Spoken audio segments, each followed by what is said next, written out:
No smoking, if you don't mind. Except in the case of expectant fathers who shouldn't be in the first place. As soon as you're enjoying your bleeding self. Subject normal.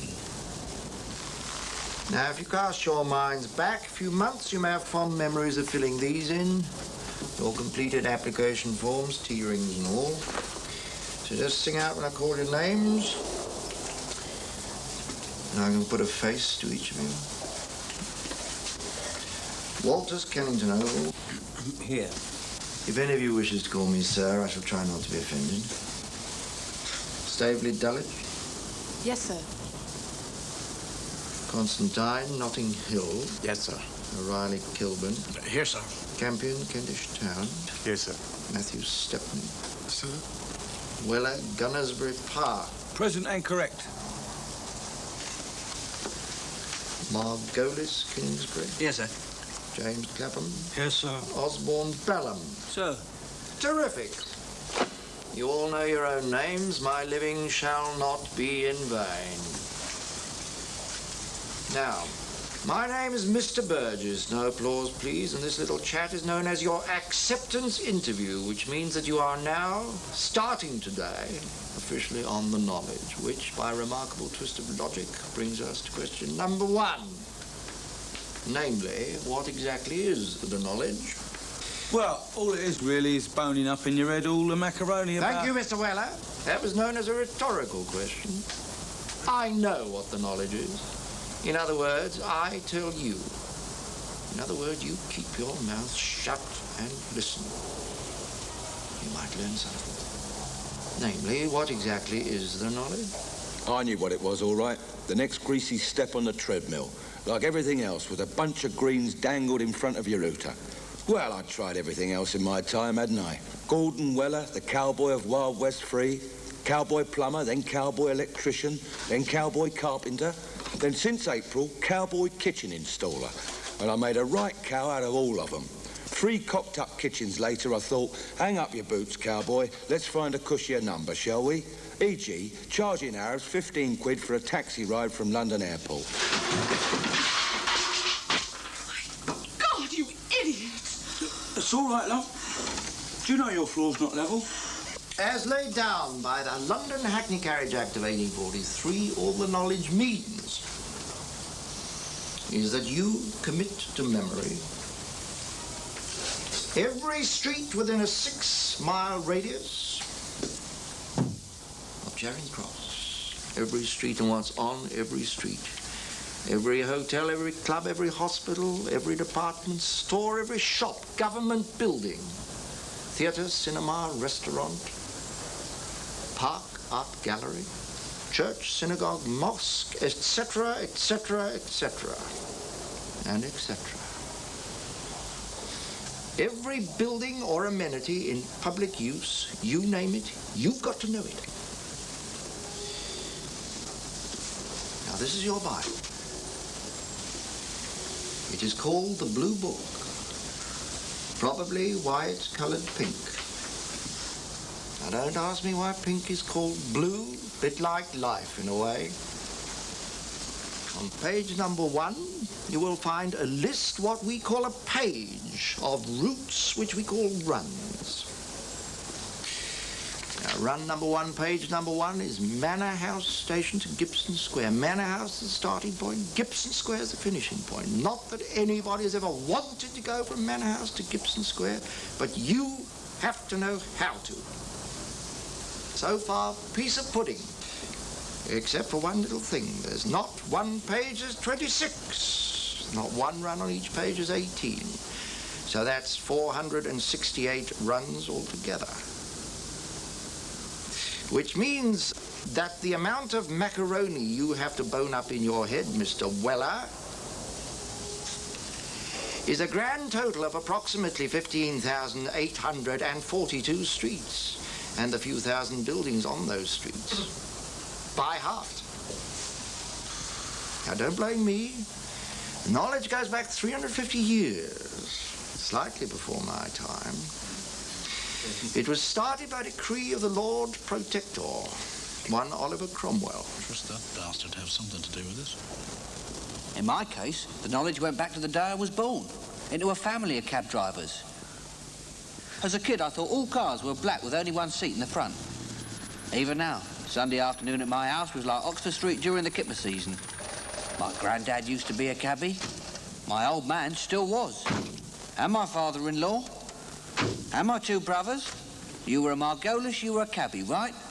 Except I wasn't, was I? I mean, granted, not even Val was exactly over the moon, me grafting at a laundry. I worked the Hoffman press at the time. I mean, like she said, it's not skilled, but it's not rubbish.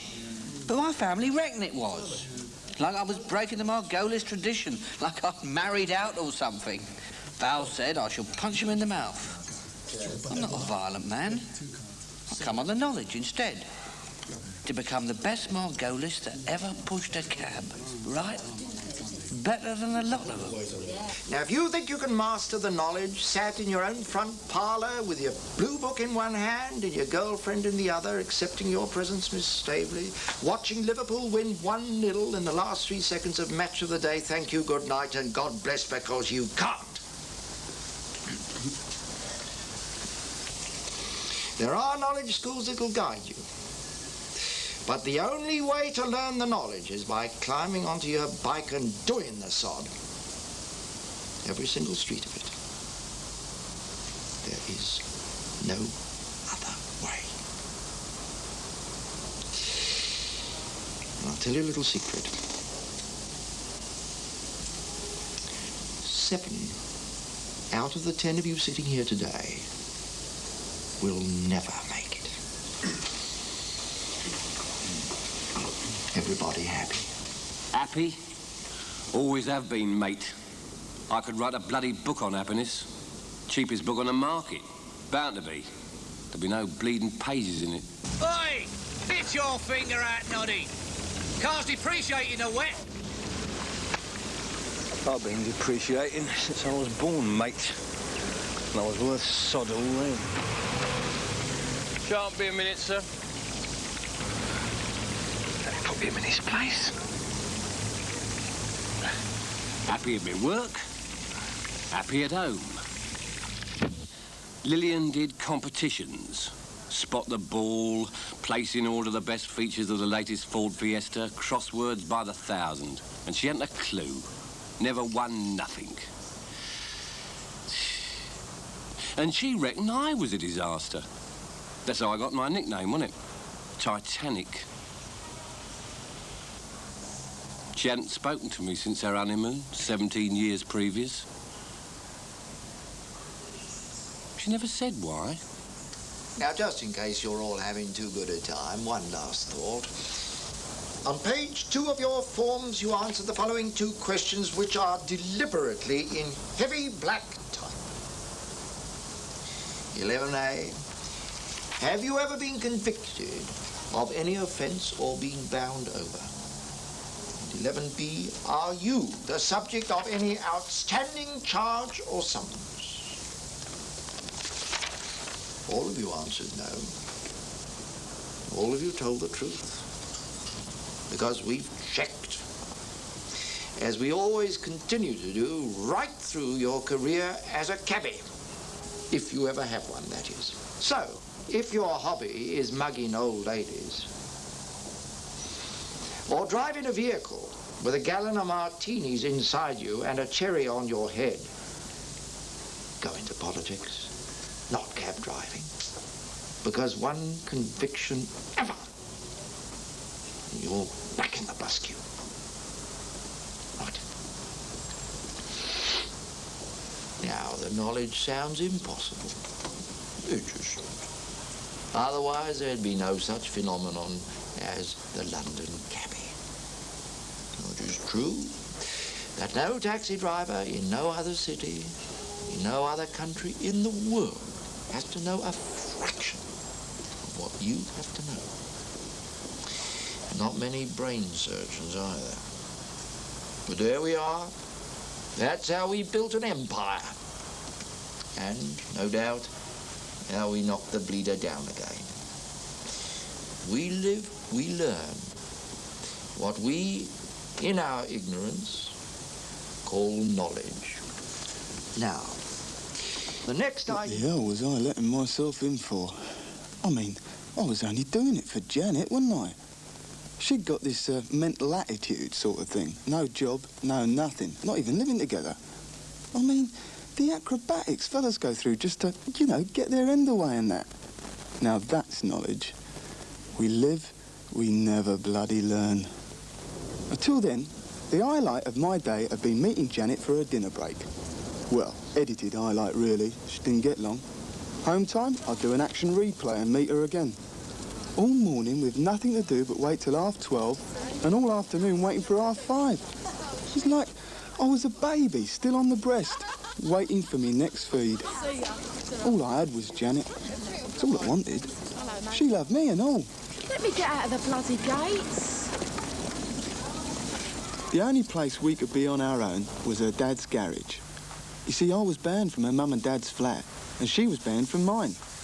Her old lady didn't want to get in serious with a dead leg on the dole, and mine thought she was only after me for me dole money.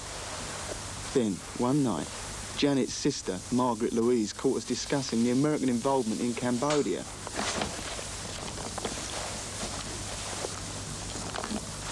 All right, Miss Bloody Piggy. What's it take to keep your mouth shut? A skateboard.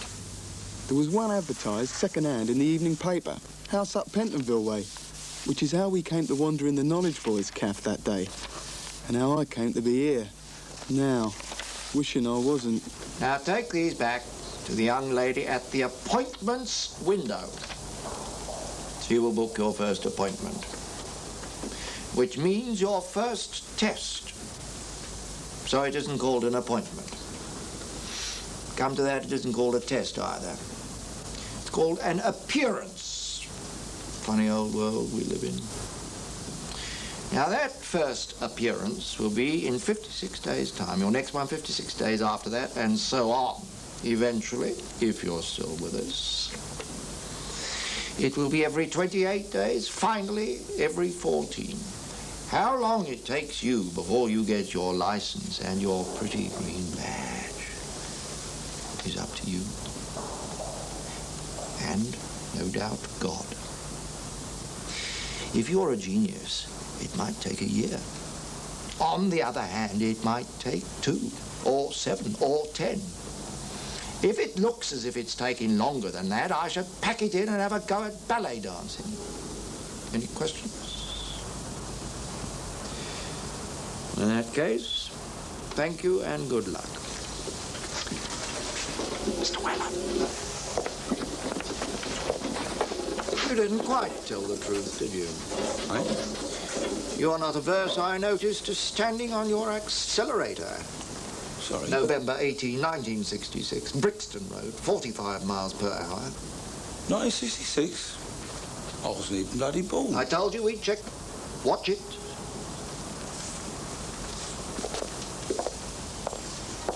Yes, Mr. Margolis? I just wanted to say how... Well, my father's a cabbie sort of thing, and his father before him, and the wife's like, and 2 of my brothers. And how, you know, well, being in the blood, really, I expect... I feel I'm already... Well, not already. Anyway, they all wish to be remembered to you. Well, not my granddad, of course.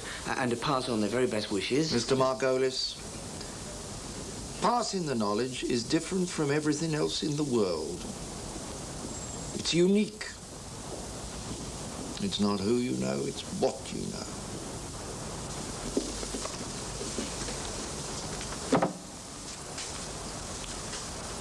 Know what I mean?